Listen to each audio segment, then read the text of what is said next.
आपके एग्ज़ाम हो रहे हैं आरआरबी एनटीपीसी के, आई होप दोस्तों आप सभी के वो जो एग्ज़ाम हो रहे हैं वो काफ़ी सही आपके जा रहे होंगे। और दोस्तों इसके बाद ही हमारा अगस्त में दोस्तों आरआरबी जीडी का भी दोस्तों एग्ज़ाम लगा हुआ है, तो आई होप आप सभी की तैयारी काफ़ी बेहतर चल रही होगी दोस्तों। इसके साथ ही आपकी तैयारी को और बेहतर करने के लिए मैं आरव सिंह राठौर आपके लिए टॉप 20 की दोस्तों टॉप 20 मिनट्स में आपके 20 क्वेश्चंस लेकर आया हूँ, जो आपके एग्जाम की दृष्टि से काफ़ी ज़्यादा इंपॉर्टेंट है और आपके एग्जाम में 4 चाँद लगा सकते हैं दोस्तों। इसमें आपके 4 से 5 नंबर बिल्कुल कन्फर्म है एग्ज़ाम में।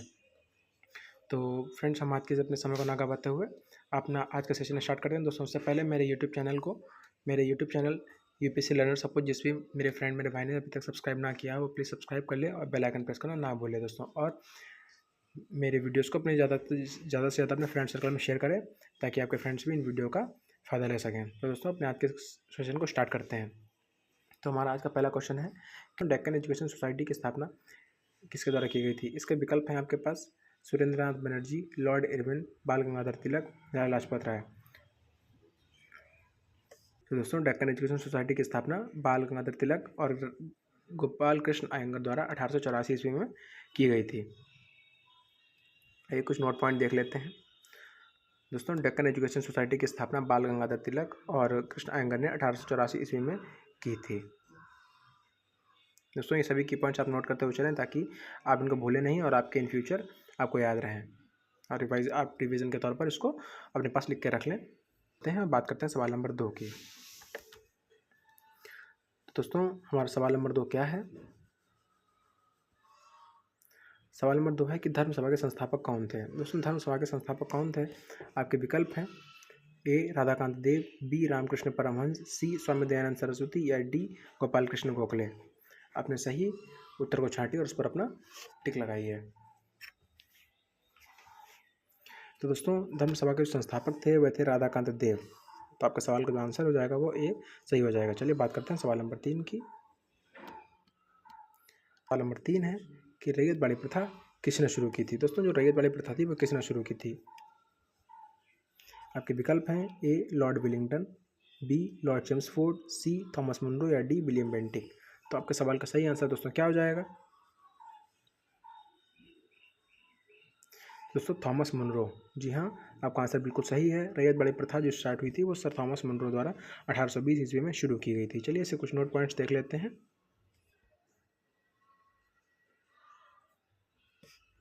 दोस्तों रैयत बाड़ी प्रथा सर थॉमस मुनरो ने 1820 ईस्वी में शुरू की थी। रैयत बाड़ी प्रणाली एक भूमि राजस्व प्रणाली थी, जिसमें ब्रिटिश सरकार सीधे किसानों से भूमि राजस्व एकत्र करती थी, जिससे वे भूमि के मालिक बन जाते थे।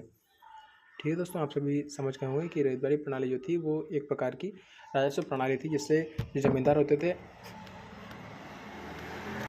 तो दोस्तों अब बात करते हैं सवाल नंबर 4 की और देखते हैं सवाल नंबर 4 क्या है। सवाल नंबर 4 हमारे पास है कि महलवाड़ी व्यवस्था के जनक कौन थे। दोस्तों महलवाड़ी व्यवस्था थी, इसके जनक कौन थे।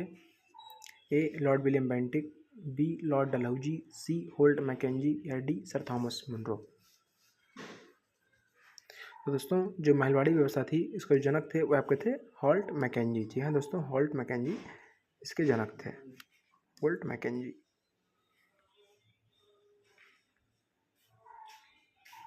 होल्ट मैकेंजी आपकी महलवाड़ी व्यवस्था के जनक थे। चलिए बात करते हैं सवाल नंबर 5 की। सवाल नंबर 5 है कि सूरजकुंड झील निम्नलिखित में से किस राज्य में स्थित है। दोस्तों जो सूरजकुंड झील है वह आपके भारत के किस राज्य में स्थित है। आपके विकल्प हैं ए राजस्थान, बी कर्नाटक, सी मध्य प्रदेश या डी हरियाणा। आपका कौन सा आंसर इसमें सही हो जाएगा। अपना सही विकल्प छांटिए और उस पर अपना उत्तर लगाइए।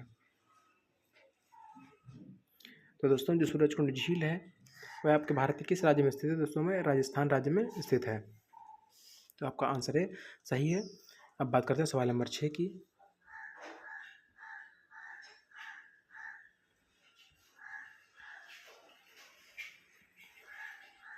सवाल नंबर 6 है कि वर्ल्ड हैप्पीनेस इंडेक्स, वर्ल्ड खुशहाली रिपोर्ट 2025 में भारत को कौन सी रैंक मिली है। दोस्तों विश्व खुशहाली रिपोर्ट जो 2025 का इंडेक्स अभी हाल ही में प्रकाशित हुआ है, उसकी रैंक भारत को उसमें कौन सी रैंक मिली है। आपके विकल्प हैं ए 116वीं रैंक, बी 115वीं रैंक, सी 108वीं रैंक या डी 118वीं रैंक। तो दोस्तों वर्ल्ड हैप्पीनेस इंडेक्स 2025 में भारत को जो रैंक मिली है वो है आपकी रैंक 118 में। जी हाँ दोस्तों, भारत को 118वां पद प्राप्त हुआ है, जिसमें शीर्ष पर नॉर्वे है और दूसरे नंबर पर दोस्तों स्विट्ज़रलैंड है।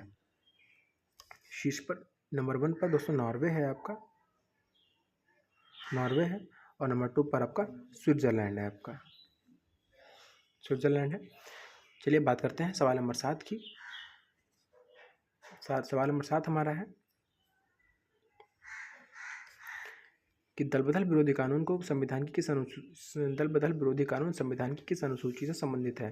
दोस्तों जो दल बदल विरोधी कानून होता है वो संविधान की किस अनुसूची से संबंधित होता है, इसके बाद किस संविधान की किस अनुसूची में कही गई है। चलिए देख लेते हैं, अनुसूची 8, 10, 6 या 9। तो दोस्तों आपका सही आंसर क्या हो जाएगा।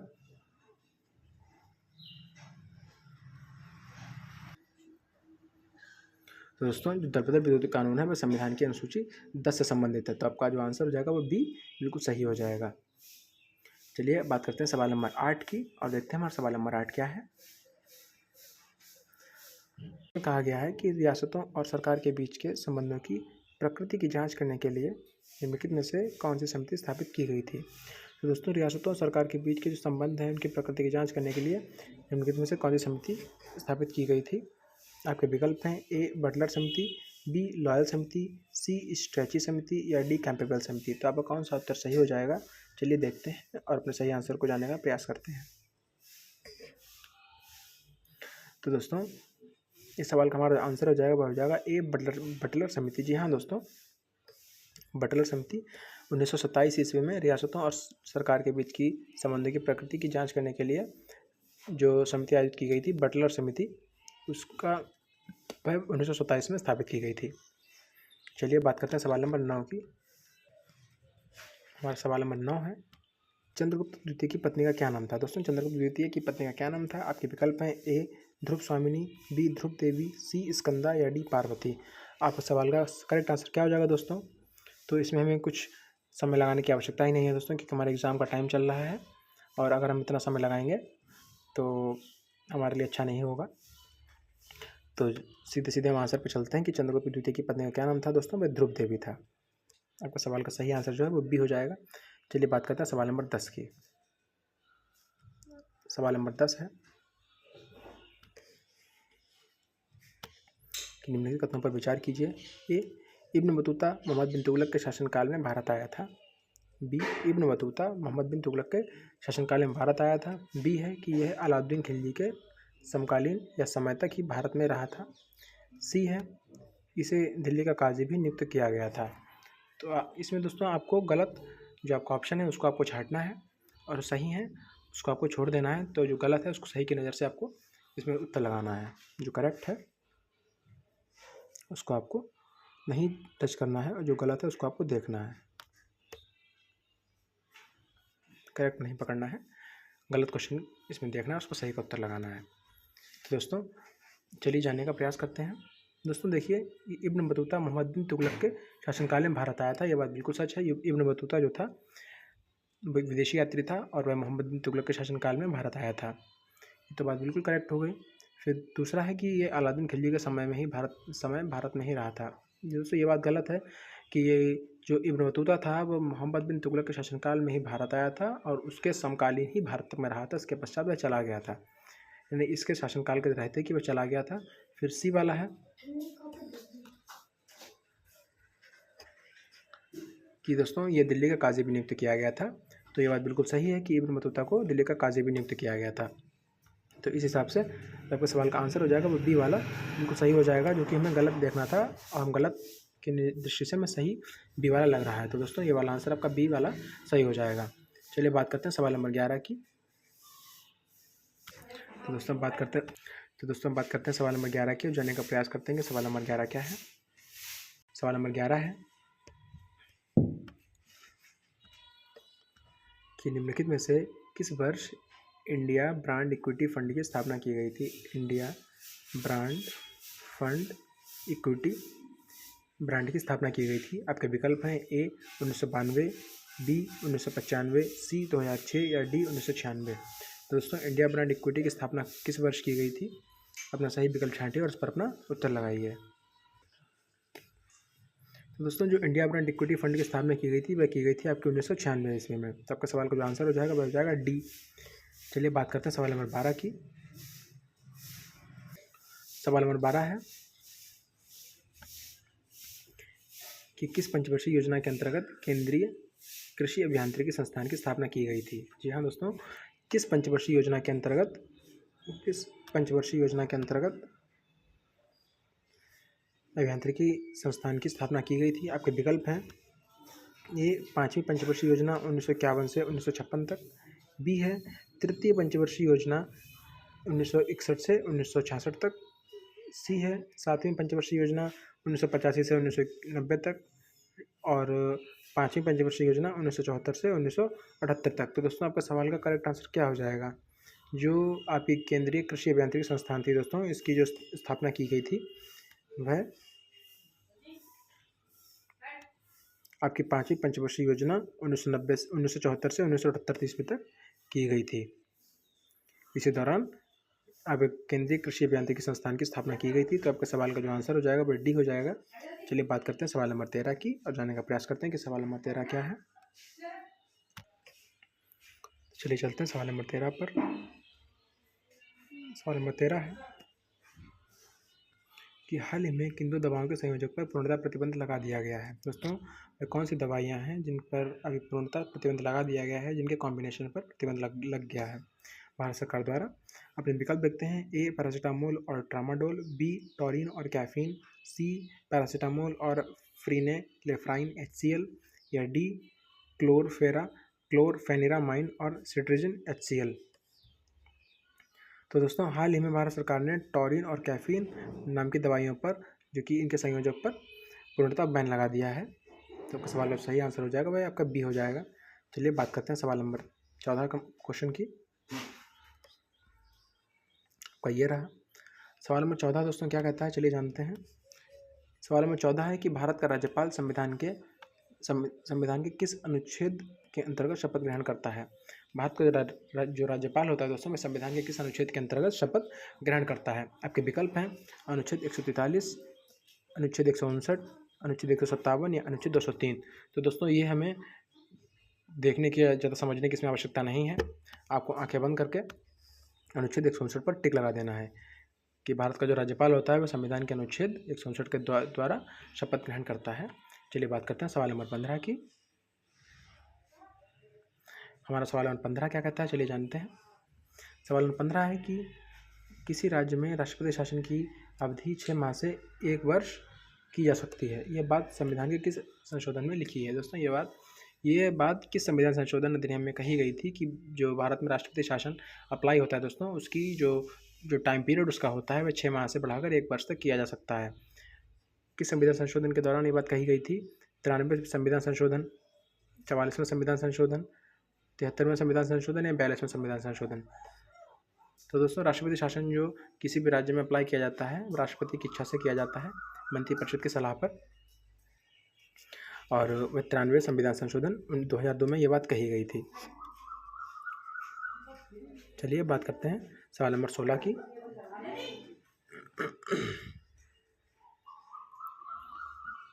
सवाल नंबर 16 है कि हिंदी को राजभाषा का दर्जा कब प्रदान किया गया? हिंदी को राजभाषा का दर्जा, आपके विकल्प हैं, ए 26 मार्च 1959, बी 27 फरवरी 1950, सी 13 अप्रैल 1948 या डी 26 फरवरी 1950। तो दोस्तों हिंदी को राजभाषा का दर्जा भारत में जब संविधान लागू हुआ था दोस्तों, उसी समय हिंदी को राजभाषा का दर्जा भी प्रदान किया गया था। तो आपका सवाल का आंसर हो जाएगा दोस्तों डी वाला, बिल्कुल सही हो जाएगा। जी हाँ दोस्तों, 26 जनवरी 1950 को हुई हमारे देश का कानून लागू हुआ था, उसके साथ ही हिंदी को राजभाषा का दर्जा भी प्रदान किया गया था। चलिए बात करते हैं सवाल नंबर 17 की। सवाल नंबर 17 है कि विश्व वायु गुणवत्ता रिपोर्ट वर्ल्ड एयर इंडेक्स 2024 में दुनिया का दूसरा सबसे प्रदूषित देश कौन सा है? दोस्तों विश्व वायु गुणवत्ता रिपोर्ट जो अभी हाल ही में 2024 में प्रकाशित हुई है, उसमें दुनिया का दूसरा सबसे प्रकाशित देश कौन सा है? आपके विकल्प हैं, ए पाकिस्तान, बी बांग्लादेश, सी चाड, डी कांगो। अपना सही विकल्प को देखिए और उस पर अपना उत्तर लगाइए।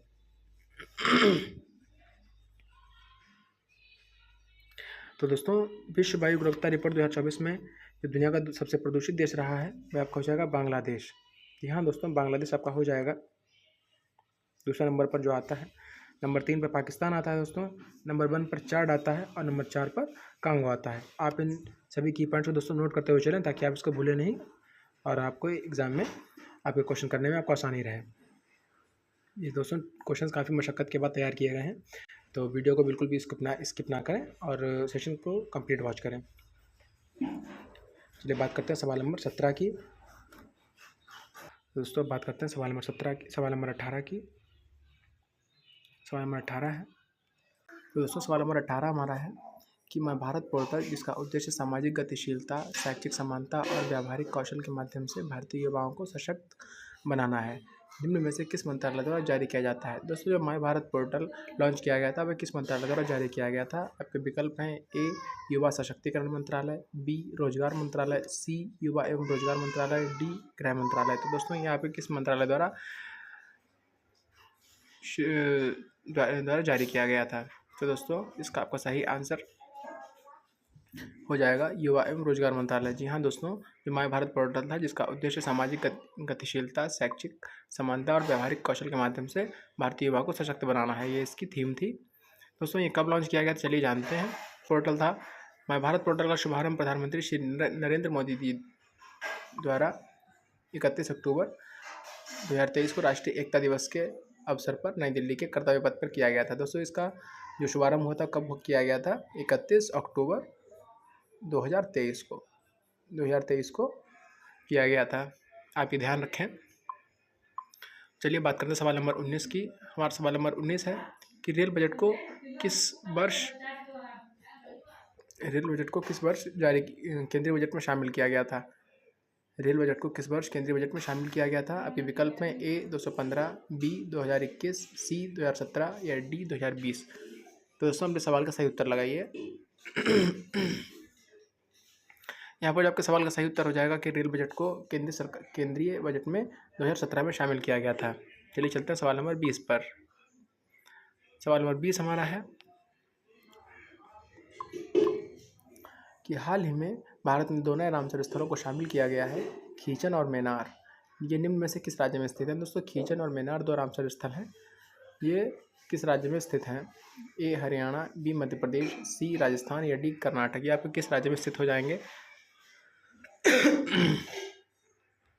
तो दोस्तों जो खीचन और मेनार हैं ये भारत में 2 नए रामसर साइट्स को शामिल किया गया है और ये दोस्तों आपके भारत के राजस्थान राज्य में शामिल किए गए हैं। इनके साथ ही जो भारत में रामसर स्थलों की संख्या थी दोस्तों वह 91 हो चुकी है। दोस्तों भारत में अभी तक रामसर साइट्स की कुल संख्या 89 थी, पर अब हाल ही में 2 और नए रामसर साइट्स को जून 2025 में शामिल कर लिया गया है। अब इनकी कुल संख्या 91 हो गई है।